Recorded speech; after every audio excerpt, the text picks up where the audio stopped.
Güzel bir Şirince sabahından herkese merhaba. Merhabalar. Bizim bugün Selçuk'ta 3. günümüz. Bugün de Şirince'ye geldik. Şirince'ye yalnız karavanla gelmedik. Yolu biraz zorlu olduğu için minibüsle geldik. Evet. Selçuk otogarından yarım saatte bir Şirince'ye minibüs var. 15 dakika falan sürüyor, zaten 8 kilometre. Ücret, 25 lira. aynen ücrette 25 lira. Şimdi şarap deniyoruz. Ben kavun tercih ettim. Burcu sen? Şimdi ben de bir kavun. O da kavun. Ama böğürtlenli karpuz arasında kavun. Böğürtlen karpuz çıkar. Evet, kavunumuz da bu. Evet. Kavun güzel. Şeftali değil mi? Biraz daha Aa kavun çok güzel.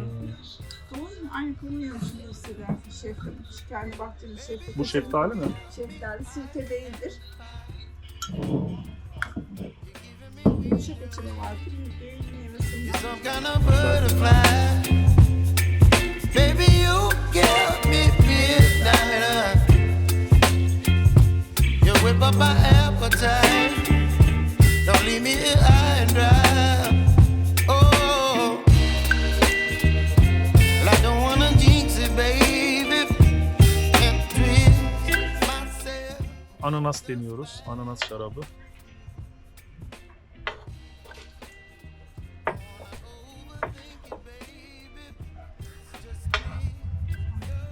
Ne güzel. Ananas suyu içine Evet. alıyorsun. Sonra kafan güzel oluyor. Hiç fark etmeden.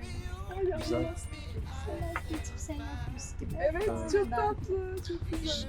Şimdi muz deniyoruz. Muz şarabı. Üstüme döküp yayladım. Evet, yoğun bir muz tadı geliyor. Ay biz Sanki çok o. zorlanacağız ya. Bizi böyle kasayla eve götürecek halimiz yok ya. Bak pijamızla alacağız. Eski bir Rum köyü olan Şirince'de mübadeleden önce yaklaşık 1800 hane varmış. Mübadele sonrasında ağırlıklı olarak Selanik ve Kavala'dan gelen Türkler yerleştirilmiş. Mübadeleyle gelen Türklere 20 ağaç zeytin, 20 ağaç incir, bir dönümde arazi verilmiş. Zeytin işinden çok fazla anlamadıkları için zamanla ekonomik sıkıntı yaşayan Türklerin büyük bir kısmı İzmir'e ya da Selçuk'a göçmüş. Köyde sonrasında 200 haneye kadar düşmüş. 80'lerin sonlarından itibaren bu bölgede yavaş yavaş turizm gelişmeye başlayınca Şirince'de turizm gelişmiş. Şu an turizm kasabası oldu. Baby, you give me ice and fire. You're giving me wind and rain. You're some kind of butterfly. Baby, you give me midnight. You whip up my appetite. bir tık daha açık ama bu daha yüksek alkollü. Öyle mi? Açıldı mı koyun şeyleri? Vardı. Bu vişne değil mi? Vişne. İlk Vişne. vişneydi. Vişne. Bu iki koyu bu daha açık. İki daha iyi.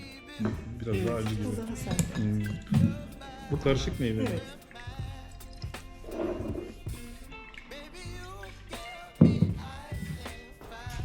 Kavunun kokusu geliyor ama. Kavun daha baskın. Ha, içinde. evet.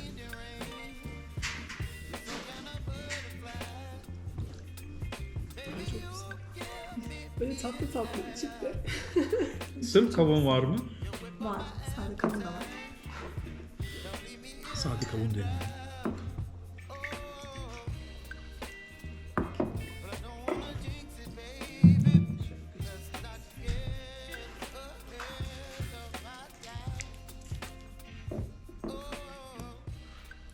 Herodot var. Şirince'nin birbirinden güzel sokaklarını gezdik. Çok güzel şaraplar denedik. Şimdi bir dinlenelim dedik. Bir kafedeyiz. Kumda kahve içiyoruz. Türk kahvesi. Yanında da karadut suyu ikram ediliyormuş burada. Karadut suyuyla Türk kahvesi içiyoruz. Peki karadut suyu önce mi içiliyor? Sonra mı içiliyor? Çok sonra mı? Karadut suyu önce mi içiliyor, sonra mı içiliyor? İnan ben de bilmiyorum. Yorumlarda bekliyorum. Yorumlara yazın. Şimdi köyün bir tarafında ağırlıklı olarak dükkanlar var. İşte hediyelik eşya satılan yerler, Şaraplar. şaraphaneler falan.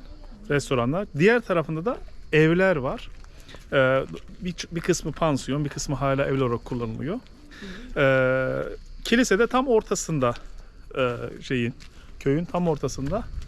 Şimdi biz evlerin olduğu kısmı geziyoruz.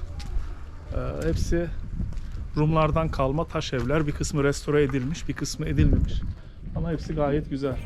You're some kind of butterfly.